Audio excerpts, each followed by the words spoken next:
వాస్తురీత్యా మీ ఇంట్లో ఉన్న ఎలాంటి నెగిటివ్ ఎనర్జీకైనా క్షణాల్లో రెమెడీ ఇవ్వబడును. మీ ఇంటికి ఎలాంటి డ్యామేజ్ లేకుండా తక్షణమే పూర్తి పరిష్కారం.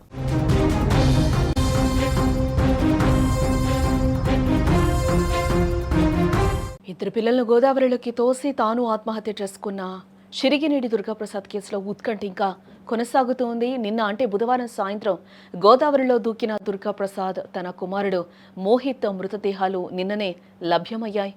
కానీ చిన్నారి కుమార్తె జాహ్నవి మృతదేహం మాత్రం నిన్న దొరకలేదు. దీంతో ఆ పాప కోసం గాలింపు చర్యలు చేపట్టినప్పటికి కూడా నిరాశ మిగులుతుంది. ఈ రోజు కూడా కూతురు మృతదేహం కోసం పోలీసులు గజ ఈతగాళ్ల సహాయంతో గాలింపు చర్యలైతే చేపట్టారు. ప్రస్తుతం కూడా మృతదేహం దొరకకపోవడంతో బంధువులు ఆవేదన వ్యక్తం చేస్తూ ఉన్నారు. గజ ఈతగాళ్లు గోదావరి లోతుల్లో బోటు సాయంతో గాలింపునైతే ముమ్మరం చేసినట్లు కూడా సమాచారం. వశిష్ఠ వారధి పరిసర ప్రాంతాల్లో క్లూస్ టీమ్స్ కూడా పరిశీలిస్తున్నట్లుగా అయితే సమాచారం అందుతూ ఉంది.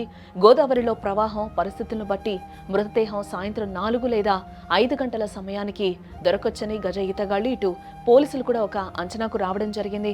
చిన్నారి జాహ్నవి ఆచూకీ లభిస్తే ఈ విషాద ఘటనకు ఒక ముగింపు వస్తుందని కూడా అందరూ అనుకుంటున్నారు.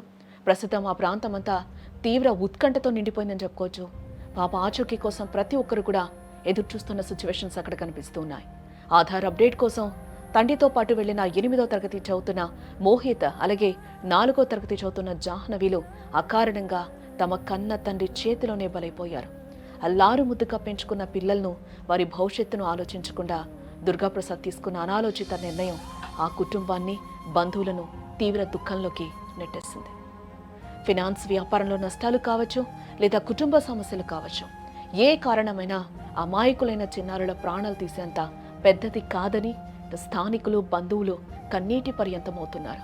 దుర్గాప్రసాద్ భార్య నాగవేణి ఒకేసారి తన భర్తను 2 బిడ్డలను కోల్పోయి శోకసంద్రంలో మునిగిపోయింది.